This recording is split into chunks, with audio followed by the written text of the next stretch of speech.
Text number 8 আমরা রেখেছি how often. How often কথার অর্থ হচ্ছে এমন যে তুমি কতদিন পর পর ঘুরতে যাও, কতদিন পর পর বিরিয়ানি খাও, কতদিন পর পর তুমি গোসল করো। এই কথাগুলা বা কতদিন পর পর এমন কথা ব্যবহার করতে আমরা হাউ অফেন কথাটা ব্যবহার করব। ঠিক আছে, যেমন দেখো তুমি কতদিন পর পর কোরআন তেলাওয়াত করো বা কোরআন পড়ো, ঠিক আছে, বা তেলাওয়াত করো, এমন কথা হতে পারে।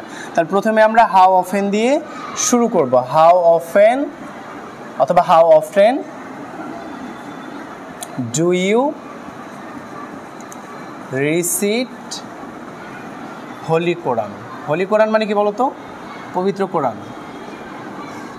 তাহলে how often do you recite holy Quran মানে তুমি কতদিন পর পর কোরআন তেলাওয়াত করো বা কোরআন পড়ো। তারপরে রয়েছে কতদিন পর পর বিরিয়ানি খাও। কি হবে?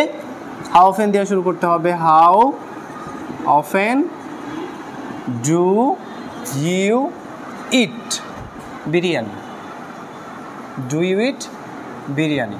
তাহলে how often do you eat biryani মানে কতদিন পর পর তুমি বিরিয়ানি খাও। প্রশ্ন করছি, ইন্টারোগেটিভ সেন্টেন্স, যার কারণে আমরা এখানে প্রতিটা সেন্টেন্সের শেষে প্রশ্নবোধক চিহ্ন দিয়ে দিব। ঠিক আছে, তাহলে কতদিন পর পর তুমি বাড়িতে যাও, এটার ইংরেজি কী হবে? How often go to your home মানে কতদিন পর পর তুমি তোমার বাড়িতে যাও। ঠিক আছে, কতদিন পর পর ঢাকায় যাও। How often go to Dhaka. বুঝতে পারছো? মানে কতদিন পর পর তুমি ঢাকায় যাও। তো এই ধরনের বাক্যগুলো আমরা সহজে ট্রান্সলেটিং করব হাউ অফেন দিয়ে শুরু করে, মানে হাউ অফেন এই কথাটা দিয়ে আমরা ট্রান্সলেটিংটা শুরুই করব। আচ্ছা, ট্রিক্স নাম্বার 8টা বুঝে গেলাম। ট্রিক্স নাম্বার 9-এ চলে আসবো।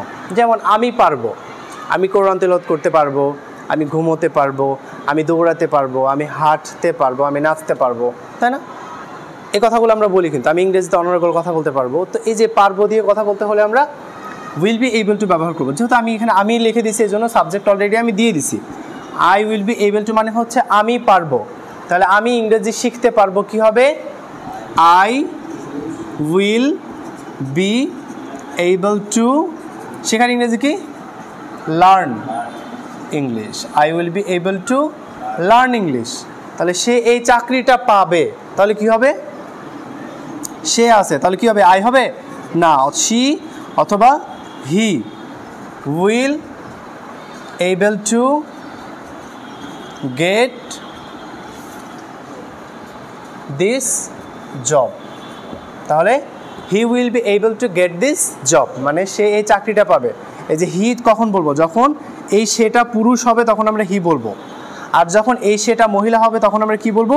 শি বলবো। তাহলে she will be able to get this job মানে সে এই চাকরিটা পাবে। কথা বুঝতে পারছো? যদি বলা হয় তারা এই চাকরিটা পাবে, কি হবে? They will able to get this job. যদি বলা হয় আমরা এই চাকরিটি পাবো, কি হবে? We will be able to get this job. কথা বুঝতে পারছো? তাহলে আমি করতে পারবো বা আমি পারবো এমন কিছু দিয়ে কথা বলতে হলে আমরা কী ব্যবহার করতে পারি? উইল বি এবল টু দিয়েই আমরা কি করতে পারি? সেন্টেন্সটা শুরু করতে পারি। কথা বুঝতে পারছো? হ্যাঁ, তাহলে আজকে ট্রিক্স আমরা কি শিখে গেলাম? যে আমরা কোনো কিছু প্রশ্ন করব, যেমন তুমি কতদিন পর পর করতে পারো, কতদিন পর পর ঘুমাইতে পারো, এই কতদিন পর পর বা এই রিলেভেন্ট কোশ্চেন করতে আমরা হাউ অফেন দিয়ে শুরু করব।